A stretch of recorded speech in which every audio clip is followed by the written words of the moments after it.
Thank you so much to everyone who's joined us, and welcome once again. So our next featured ZARX company is Dale Capital.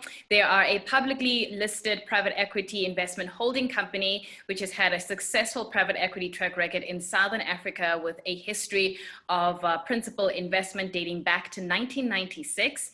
In 2007, the company was listed on the official market of the Stock Exchange of Mauritius. Its core focus is now the Sub-Saharan Africa region. The strategy of the company is to invest from its own balance sheet and also with the funds of partners and co-investors. I look forward to discussing what makes this investment portfolio tick, and I'll be having that conversation with CEO and founder Noland and Executive Chairman Mark Foulds. Do remember that the playback facility for this video will be available later on, and we encourage you to ask as many questions as possible. I know that the two gentlemen have a presentation for us where they're going to be taking us through everything we need to know about the company. In order to do that, what I'm going to do now is allow Norman to basically run the show for the purposes of this presentation with his very wonderful bright red bow tie. I'm going to do that, Norman, and make you the host. So the floor is yours for your presentation. You can make me the host, but I guess what we just need to make sure that I can work this presentation here. Norman, it's either that or if you want to make me the host, then I can get started on my slides. But you still need the presentation though, I do, yes. Okay, so just bear with me. Sorry about that, guys. No problem.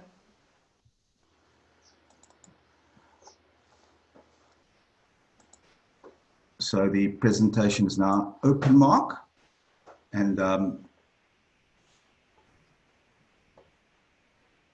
guess over to you, Mark. Or do you have the slides up, Norman? You have to share your screen, I think.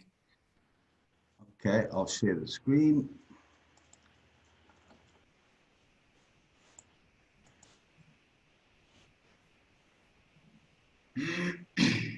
There we go.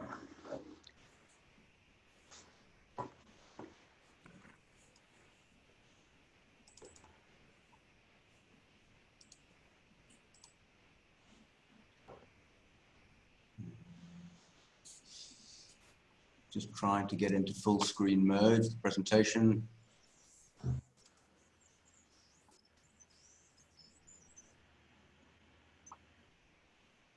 Norman, can you put it into presentation mode? I'm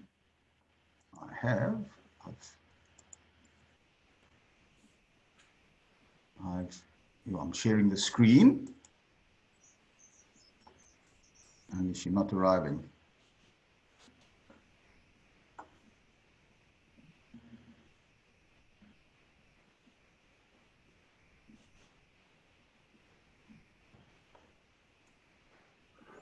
Says I'm sharing the screen, Mark.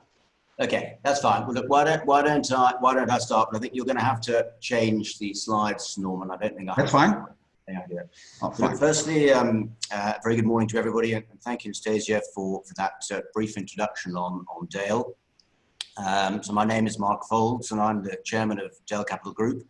And together with Norman, who's our CEO and founder, we will try and share some of our enthusiasm and excitement as to some of the opportunities that we have, both in food securities, in the island of Mauritius, and also in other sectors.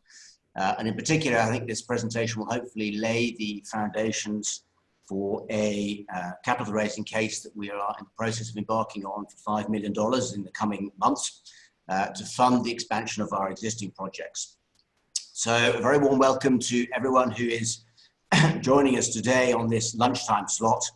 And I know that there are many of you who have possibly given up food for hopefully some insight into the food security sector in Mauritius and for the business opportunities that we have there. So setting out, what is Dale Capital? And I think as Nastassia said, we are a quoted private equity investor focused on the African markets with a mission statement to maintain an undisputed name for excellence and quality service, and to provide hopefully superior returns for our investors. So Norman, if you could change slides.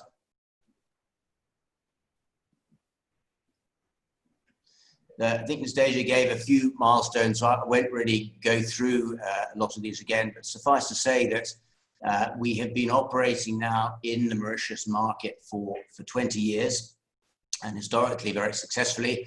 You can see that up until the crash in 2009, we were historically showing growth in NAV of 20% per annum and consistently distributing 5 to 10% yields to our investor base. Obviously, the crash took a big hit to a number of our investments, and the company was essentially restructured afterwards, with new management joining us in 2015. But we have had a number of firsts for the company. We were the first foreign listing on the Stock Exchange of Mauritius in 2007, and we were the first inward listing on ZARX in 2019. And if I look at some of the success stories that have helped drive those achievements, they both on the island of Mauritius with AMIGO, that you will hear a little bit more about, which is a fish distribution business. But Dale was also founder investors in Afrasia Bank, one of the leading banks on the island. Was also intimately involved in the financing of the Radisson Hotel on the waterfront in Cape Town. And over the last 10 years, we've invested over $12 million in Mauritius food security, and we'll talk a little bit why we believe that there are some wonderful opportunities for us there. I think it's important to say that Dale has been a very entrepreneurial company, and many of the projects that we've been involved with since the new management arrived in 2015 have been very early stage or distressed opportunities. And all of those projects have been funded directly by the promoters or by a number of key family offices who've supported the management team and who've funded all the growth to date. So we have no external institutional money. And one of the things that we would like to do is to change that over the course of the coming months.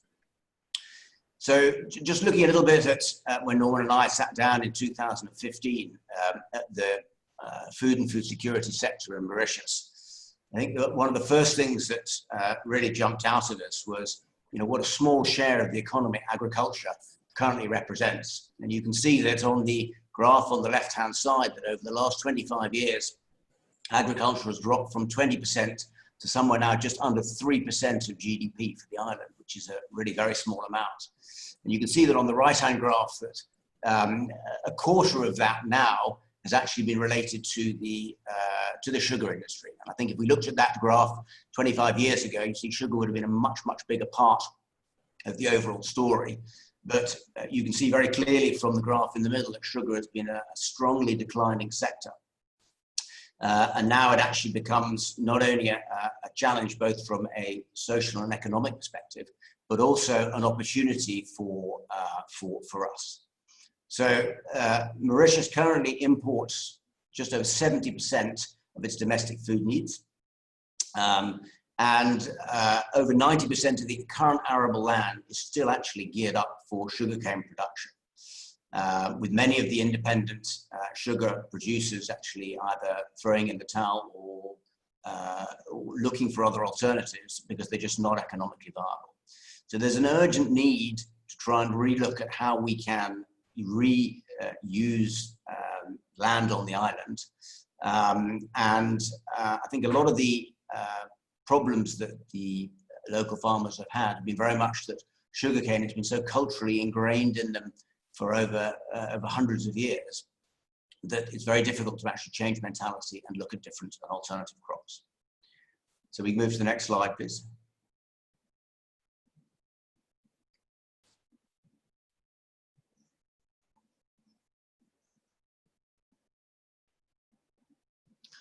So over the last 5 years, we have built up a primary investment focus in food and food-related businesses.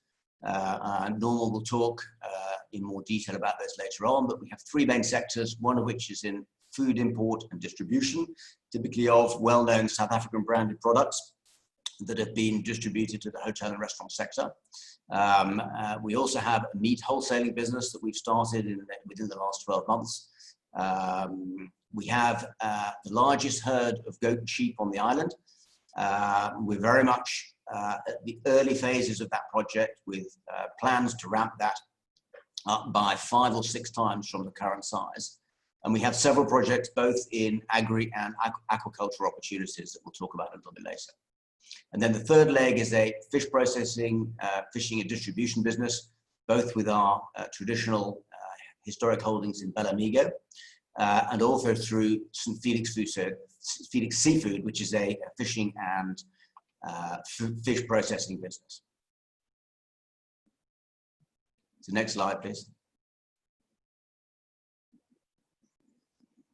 So this was really a snapshot of the food balance on the island in 2017. And the latest stats actually were 2018 statistics are just coming out now, so they haven't significantly changed from this. And I think what is interesting is that you look at some of the main commodity products, such as wheat, maize, which I think will always be imported to Mauritius, purely because they will never achieve economies of scale on the island. But there are many other niches within that, and I think we've highlighted a few from tree nuts, clearly goat, sheep, where 99% of domestic utilization is currently imported. Beef was at 66, but actually probably that's closer to 100%, as I know the existing dairy herd has now gone. And cheese is another example where 100% is currently imported. So there's a lot of opportunity to bring in modern, high-tech solutions to meet the challenges of the island and carve out some attractive financial niches for us. So I think it'd be difficult to do any kind of presentation without actually just touching briefly on COVID and the impacts that it's had on our business, which have been significant, to say the least. And I think that if there's one maxim that we have to adhere to during COVID, it's about managing continuity, but embracing change. And I think that COVID, whilst it clearly creates a number of short-term organizational and financial challenges, it actually is a very attractive opportunity, and it will provide a catalyst for reform in the Mauritian food supply chains. And we're already seeing how government is actively looking to reduce its food dependence on external imports and maintain better food security on the island. The next slide, please.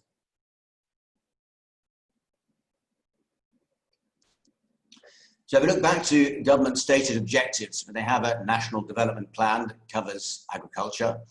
And in essence, their target is to increase production of high quality strategic crops and vegetables, diversifying away from sugar to meet and satisfy local demand, and also to promote the development of the agribusiness sector in general, and to encourage and to enhance import substitution and reduce import dependency.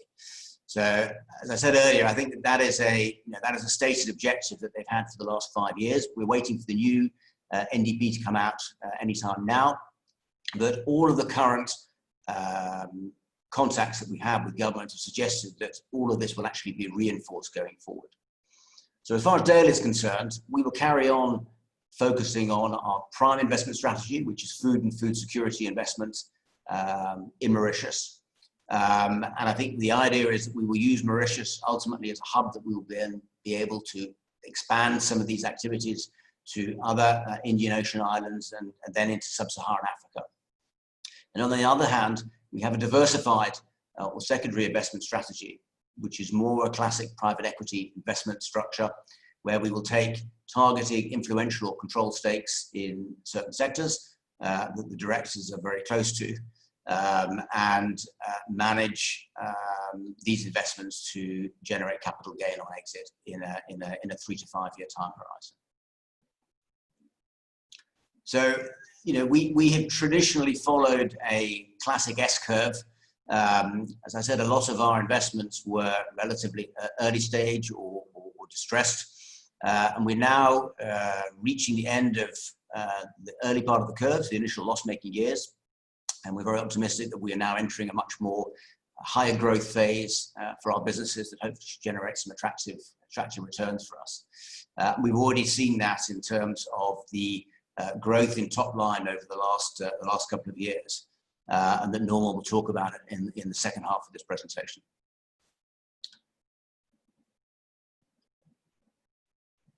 So as part of that, we will carry on obviously developing our existing operational assets, but we also have a number of other strings to our bow that we were also developing in other sectors where there's a lot of opportunity.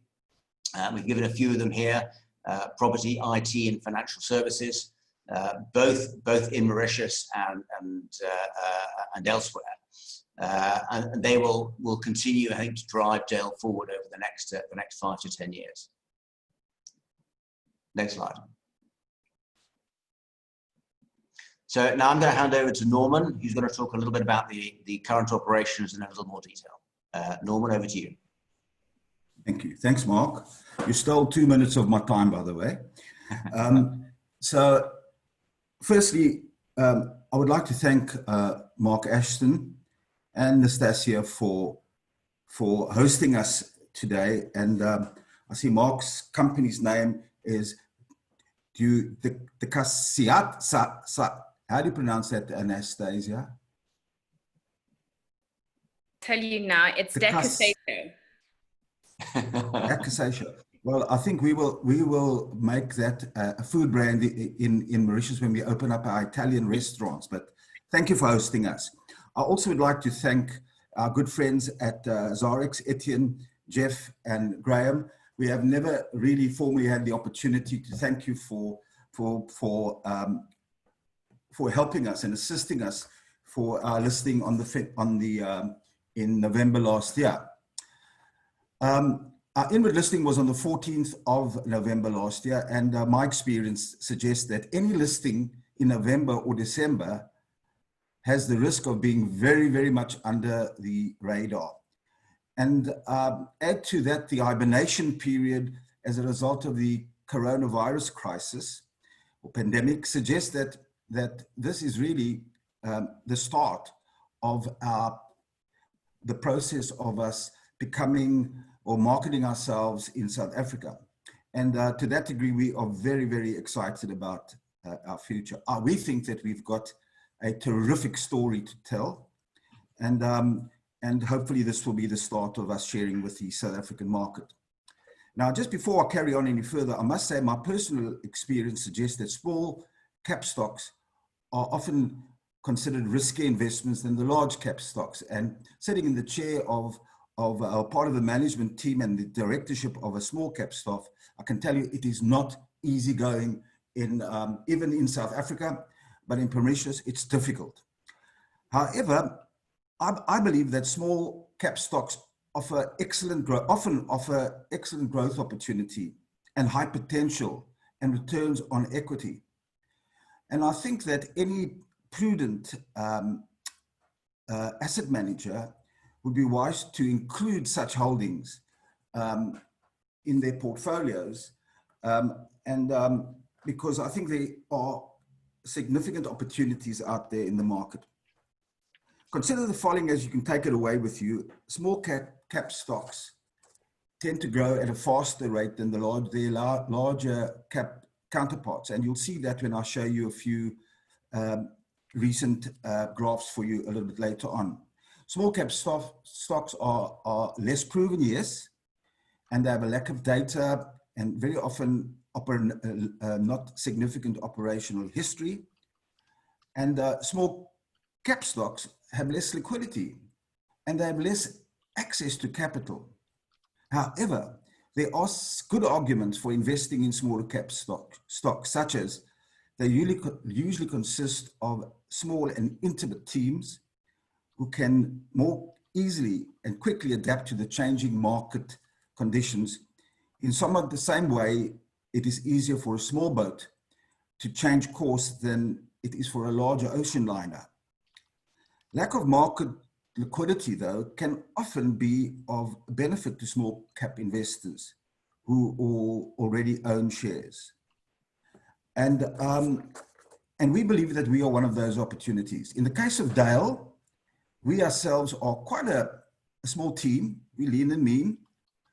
Our top management have vast experience. The stocks are very tightly held with at least 80% of the shares held by a maximum of 10 shareholders. The balance of the equities is held by 300 plus shareholders. As Marcus said earlier on, the company has been funded mainly by our shareholders with minimal institutional debt. I think it's probably at between 1.5% and 2%. In our case, we have a clear and focused 5-year plan. We are not a knee-jerk organization. We have been exceptionally good planners. However, implementation often takes a little longer due to a combination of both management and capital constraints. But we are confident about our future, and we simply adopt a strategy of getting on with the job. In a recent article that we've published, I think we published it on Friday, we quote Nelson Mandela, where he says, "Lead from the back and let others believe they are in front." We firmly believe that as a small cap stock, there is no organization listed or non-listed in Mauritius that has invested $12 million in food and food security in the last 4 years. Our current plans are to raise $5 million for CapEx, growth capital, working capital, and for a few acquisitions. The capital raise of $5 million was approved by the stock exchange in Mauritius in February 2020, but the process was delayed due to the coronavirus lockdown. However, in a 25-year history in Mauritius, we do have a few impressive successes. We were early stage investors in the successful Afro-Asia Bank, where I was on the board, and I was instrumental in assisting the bank in launching the bank's initiative into South Africa. We launched and owned the today successful Dale International Trust Company, from which we exited some years back. Together with Noland's Capital, we were the early stage investors in the Radisson Hotel in the waterfront. And unfortunately, all of those investments, we simply exited too early. However, the focus of today's presentation is on food security, and I would like you to have a look at the following. So let us have a look at where our food and food security began. This is a home in one of the villages in Mauritius. I think it's near Cap Malaru, between Cap Malaru and Bambouf. And it's the family home of a well-known Mauritian family called the Parasuraman family. They started their lives out as fishmongers 40 years ago. And when I met these people 12 years ago, I was so impressed with them and their enthusiasm towards the fish and seafood space that we ended up becoming partners, and we've been there for just over 12 years. When I met them, their turnover was perhaps between 30 million rupees, and today it exceeds 300 million rupees. Just if you look at the back on the left, on the top left, or the left-hand slide here, there's their fleet of vehicles. Their factory behind, which is a fish processing factory, arguably the finest of its kind in the whole of Africa. It's probably, I would imagine, 1,000 square meters of factory space. And on that site is a rather exciting and attractive restaurant called Restaurant La Rêve, which is the restaurant of dreams. And on the right-hand side, you can see just one of the processes taking place in the factory. A very impressive factory. But have a look today.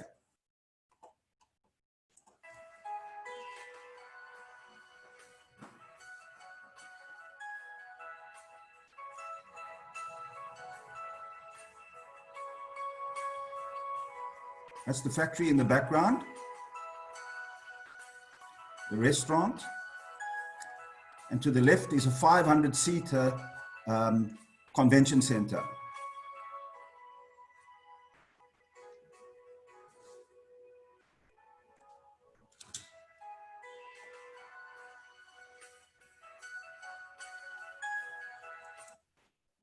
So let me carry on. If you look at the recent historical analysis of where Dale Capital Group has traveled from, as Mark said, in about 2016, early 2017, we started to focus on the food security sector. And you will see that in the period through to November 2019, there's definitely significant growth in revenue. I must just add, which I forgot to mention at the beginning, is that we are in a closed period, and it's an extended closed period due to coronavirus. And I think our results to the end of February will be published within the next month. But so in terms of stock exchange rules, I cannot really give our views on forecasts going forward, or to comment on what the results will look like at the end of February 2020. But you can see there the turnover was up, our comprehensive income. And I like to show this slide simply because within that, you're also seeing some very good net asset value growth. If you look at the loss in 2018, that was primarily actually only due to the fact that the auditors, due to IFRS, etc., insisted that we impair one of our investments only to tell us in the following year to put it back in again. So that's was the only little hiccup there. If you again also look at this in a different format, you will see that on the left-hand side, you see the net asset value growth has shown significant increase over the last years. And we are confident, and that will continue. Obviously, coronavirus will have had an impact, and I don't think anybody can really, with accuracy, determine what the future is going to be like. But as we focus on the local Mauritian market and not on the hotel sector, apart from the fact that Bella Amigo, which we account for as an investment, is not included in our consolidated into our results. They service the hotel industry, and as a result of closures of hotels, we will assist them as best we can to change strategy in the next year or two. So, and this similar graph in terms of the total comprehensive income and revenue, and the loss there is, as I've explained earlier on.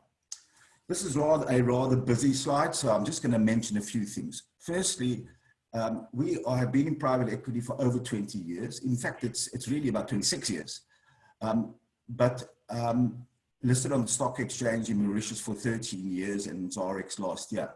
If you look at into February, total assets under management to Feb 2019, there was a 62% growth to 11.4 million. And to November, significant further growth of 16 million, 41%. And similarly, in our net asset value grew up to 9.1 million in November 2019. And the revenue below that, you can see there were similar increases. The impact of that on our share price is interesting, because in February of this year, the share price was trading at 2.2. It was trading at 1.96 on the Mauritian Stock Exchange. And the net asset value, though, in November 2019, the share price was trading to a significant discount to the net asset value. And I think the share price on ZARX as at yesterday is trading at 98 cents, I think, which I would be about 2.2 Mauritian rupees. Net asset value, as we've said, significant, sorry, I've gone the wrong way. Now this is, I apologize, it is a busy slide, but I just wanted to, which is very important in terms of our strategy. Firstly, our strategy is to invest across the entire food chain in Mauritius. Starting on the left, we have partnered with a company in South Africa and in Mauritius who is just purely handling all procurement. We will, in due course, we're starting to train our people up to do our own freight forwarding and shipping. And we will carry on with that. Then in fishing, we have fishing vessels. We have 2 factories. We'll see that a bit later on. One at AMIGO, we've seen a bit of that. And the other one, that is in the north of the island. And it focuses mainly on buying local fish, importing fish, processing fish, and providing the fish mainly to the hotels across the island. Other fishing business actually has vessels and catches fish, processes, provides what it can to our sister company, AMIGO, but the idea in the long term is to get involved with the export. We're also involved in farming to a small degree at this point in time. But I do wish to say all of that is underpinned by, we have a very good partnership with the largest landowner in the south of the island, the Robert family of St. Felix in the south. And we have ample land for expansion of all of our investments and others going forward. So having said that, moving on, we are involved in the meat processing, importing and processing of meat, fish processing, importing and processing.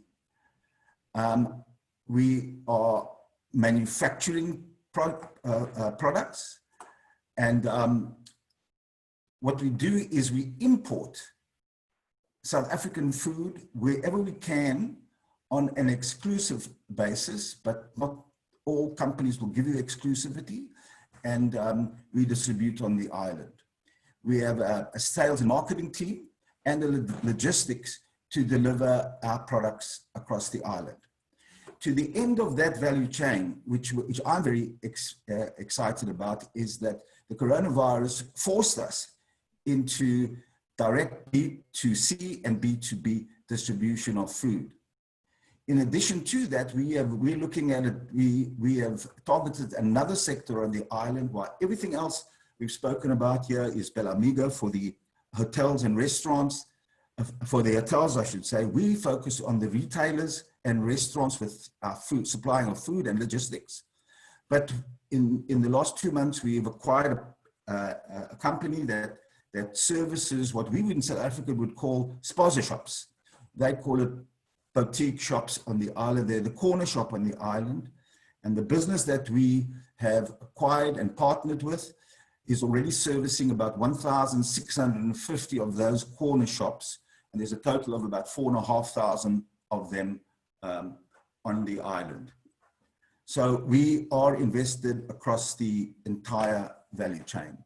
Just very quickly, I'm not going to spend much time on this. The top company is Dale Capital Group.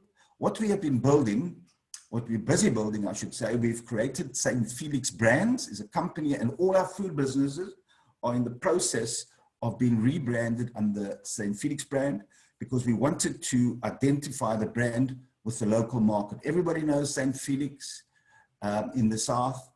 There's a huge property development which will start hopefully later this year. And that will all be under the St. Felix brand. Mark spoke about our second curve, and that's on the right here. We're not going to give too much attention to that today. Our 1.8 million, we have 2 stages in terms of our capital raising. The first stage we've had approved by the stock exchange is to raise $2 million, as we've said, for for CapEx, growth capital, and also for a few acquisitions. And the second stage, which is much more geared towards the property development side, will happen only after we've successfully raised the first 5 million. The 5 million will be used on the left to expand our logistics business using $200,000. St. Felix Fine Foods, which will be 4 specialist food outlets. You'll see a bit of that later. For ourselves, Dale Capital Group, we are going to, at the top level, we start our first venture into property development through the purchase of some commercial land down in the south. It's a lot more than that, but we need that just as the first phase of that investment. Our St. Felix Seafood, which is our business in the Port Louis Harbour, I'll tell you about that very shortly, and is $700,000. And our very exciting breeding of goats and sheep down in the south of the island, which we have become the largest breeder on the island over the last few years. We are very excited about that. Other new initiatives are during the next 9 months, we will be expanding our food businesses into tilapia farming. Again, I'm saying this is a typical example where through our partnership at St. Felix in the south, we have ample land on which to do that. We have ample water in which to do that because the largest river on the island flows through the land at St. Felix. We've already started the expansion into organic vegetable farming, small scale, but we will invest significantly in that. We have 3 factories on the island, 2 fish processing factories, and 1 other food storage factory and processing in the non-fish side of our business. And, but we will expand that in the south of the island over the next few years. And as I've mentioned, we have a plan in place to open 4 branded deli shops, which we hope to be operational over the next 24 to 36 months. A lot of these things have been deferred as a result of, or delayed rather, let me say, as a result of the COVID virus. Just in a snapshot, our targets in terms of internal rate of return for our food logistics business at 20%. Our agricultural business, goats and sheep, we target 21%.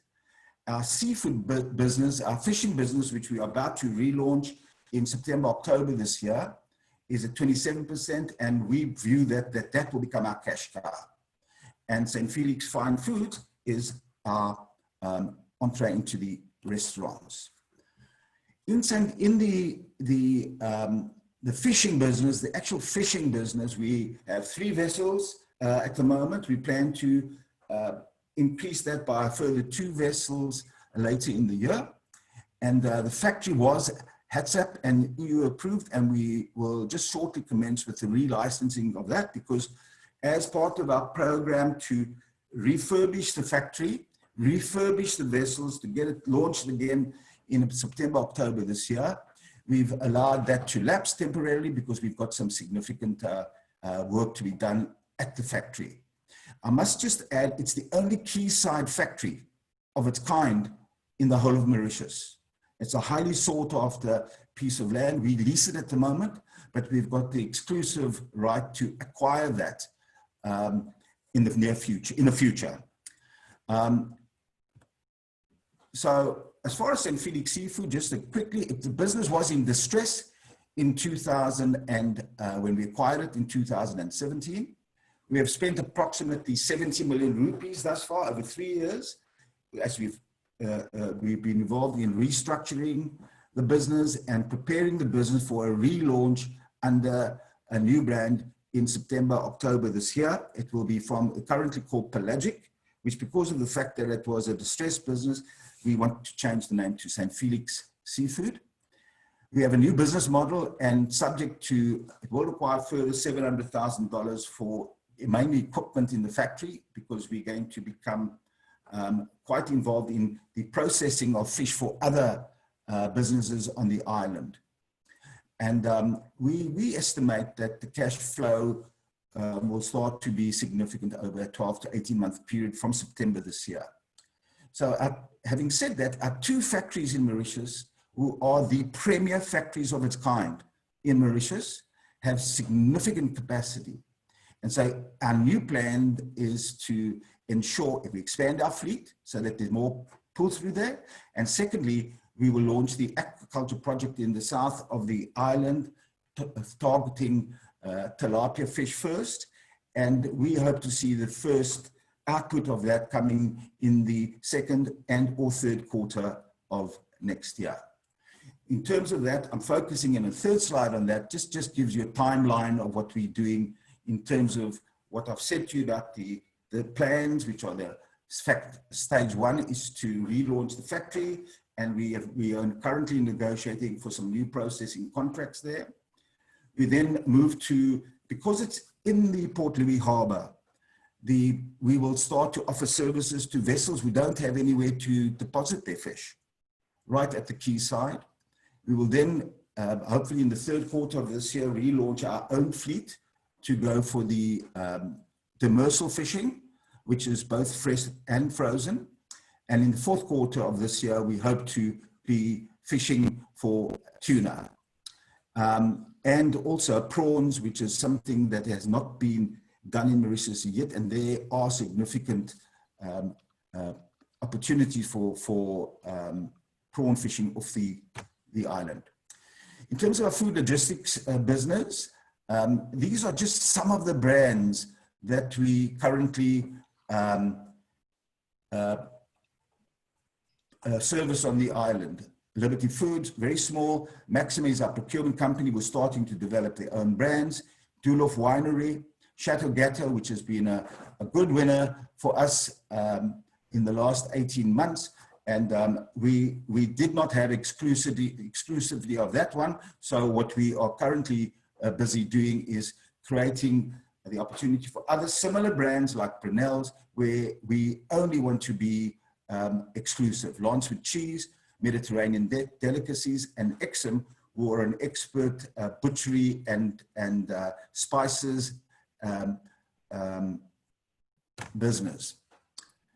In terms of our agricultural business, let me get back here. If you look at the numbers, obviously I cannot quote numbers because these are our forecasts, but we estimate that's going to be the kind of growth line for anybody from the stock exchange and our sponsoring brokers in Mauritius.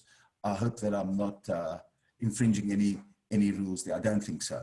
But that's what this is what we project over the next few years for our logistics business. In terms of our agricultural business, it's a little bit of a different one, this, because we aim to have up to 10,000 head I'm getting a bit long here, so 10,000 head within 5 years, 4 to 5 years. And currently we feel well on target for 3-year time to have 5,400. We start very soon to build new facilities for our herd on the island. And we're very excited about that, very excited. That's just really the fine food restaurants that we will start, and I'm going to rush here. But I have to conclude with this. Linked with our overall strategy in Mauritius, we are currently discussing the following: acquisition of a poultry business in Mauritius. There is no, you'll see from the chart Mark did earlier on, there's no poultry that is imported in Mauritius unless it's cooked. It's self-sufficient in terms of poultry. So we are busy negotiating or discussing the acquisition of a poultry business. We are discussing investment into restaurants and food outlets, 18 of them, which we will see how that progresses in the next month or two. We wish to invest in a social media company in Mauritius that can, because we want all of our businesses to be driven by information technology and social media. And we are investigating an acquisition on a very mature food security business in Zambia. And I've already chatted about the vessels and that. I'm not going to focus in on that, but in the south of the island, this is where St. Felix is. And we are integrally involved with the family down in the south.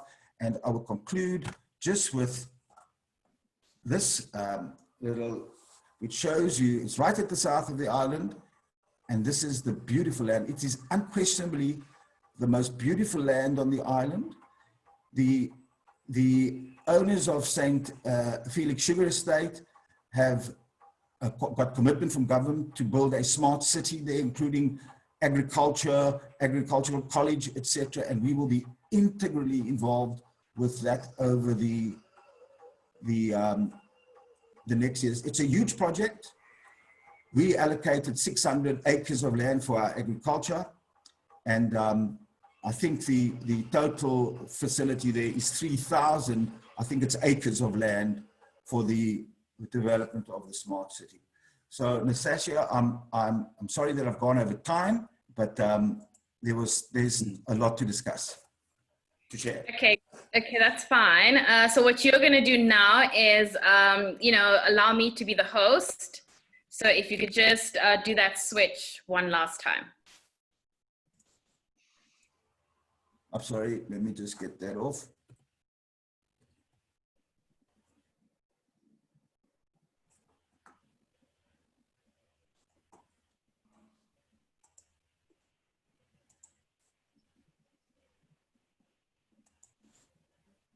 Is that working?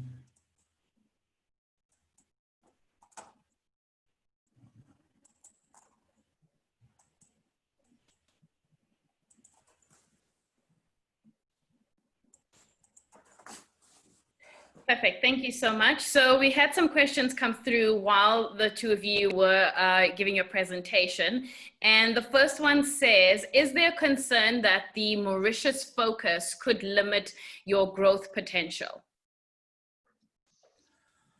Norman, I'll give a go at, okay. Yeah, go for you go ahead, Norman.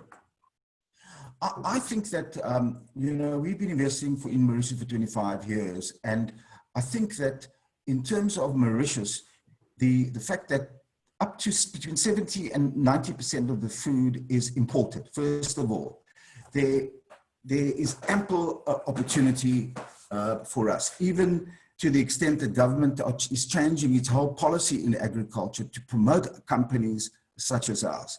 But Mauritius, at the end of the day, is a small island.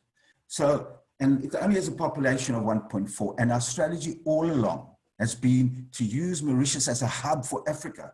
Hence, they're already targeting Zambia, because food, the coronavirus has shown, is that food and food security, it's an African problem.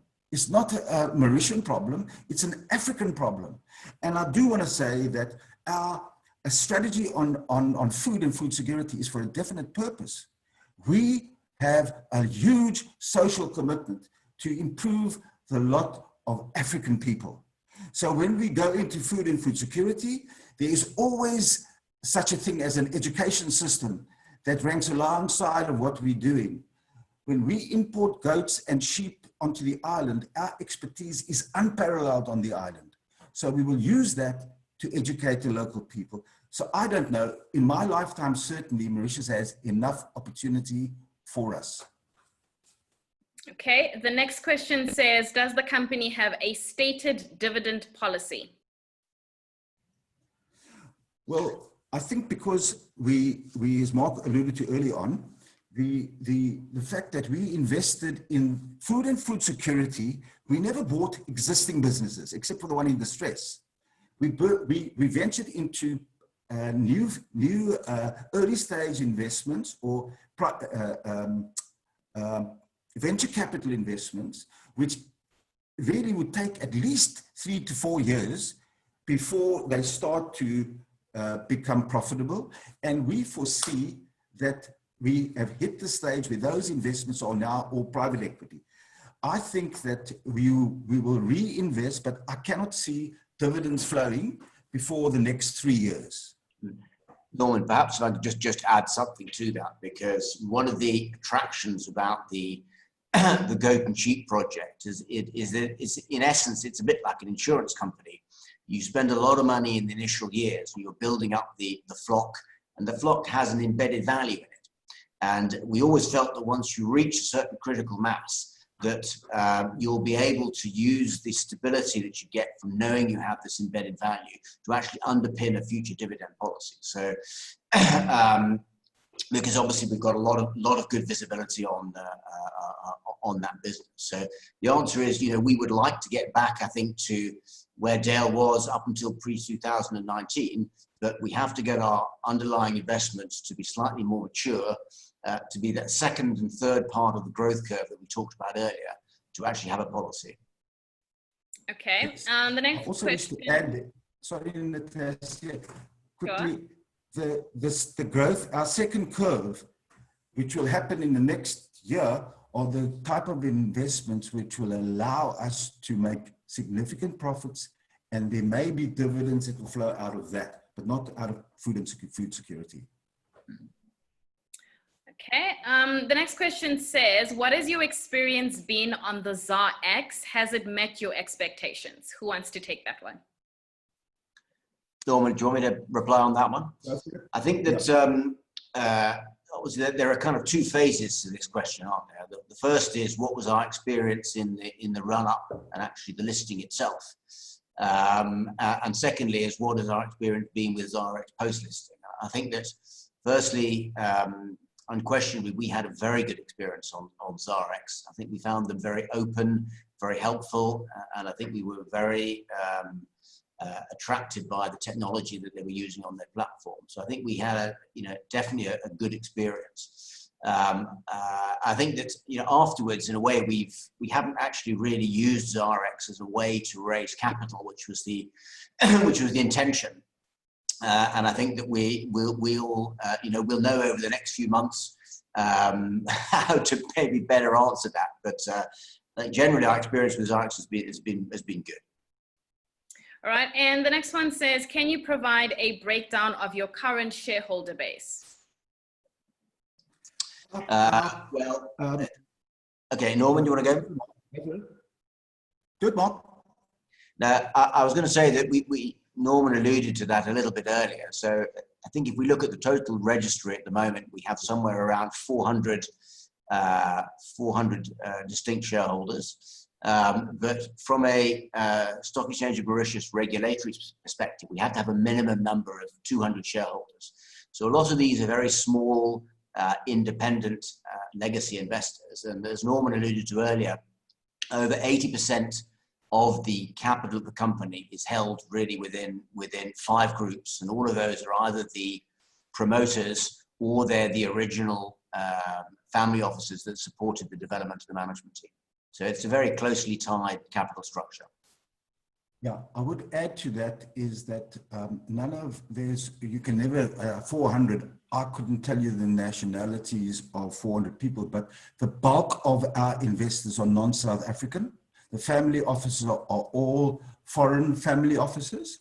And the fact that we are now listed on ZARX, it just avoids we do wish to invest back into South Africa at some stage. And now with both being inward and prime listing Mauritius, that there's no risk for any South African investor from a loop structuring point of view. So that is one of the reasons we went to ZARX, because we want to attract South African investors who wish to invest rands offshore in another hard currency.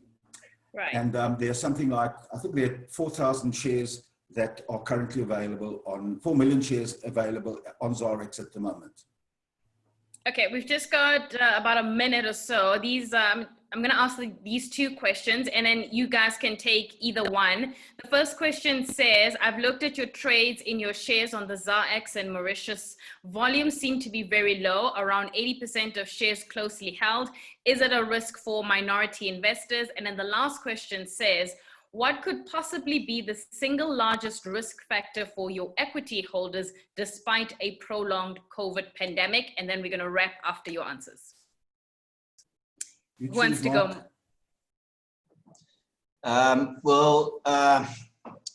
Norman, do you want to take one of them, and I'll take the other?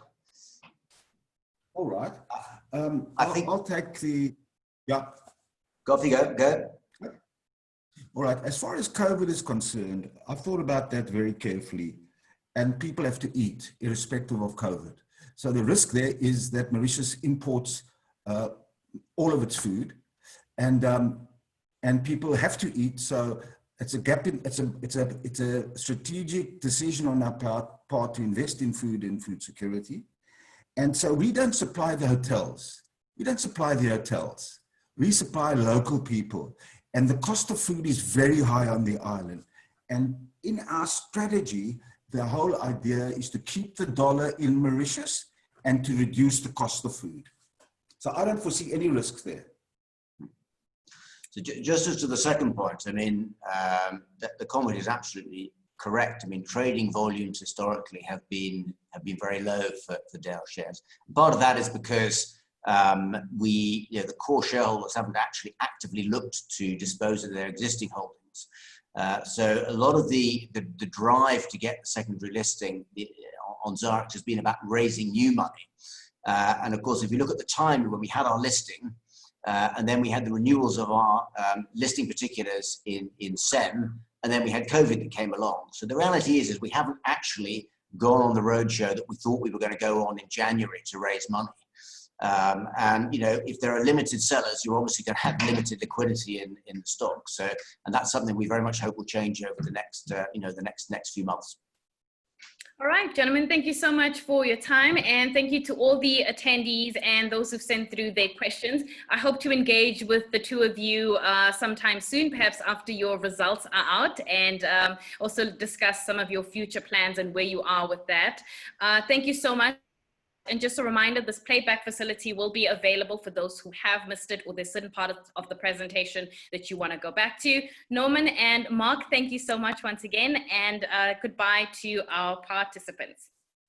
Thank you very much, Nastassia. Thank you.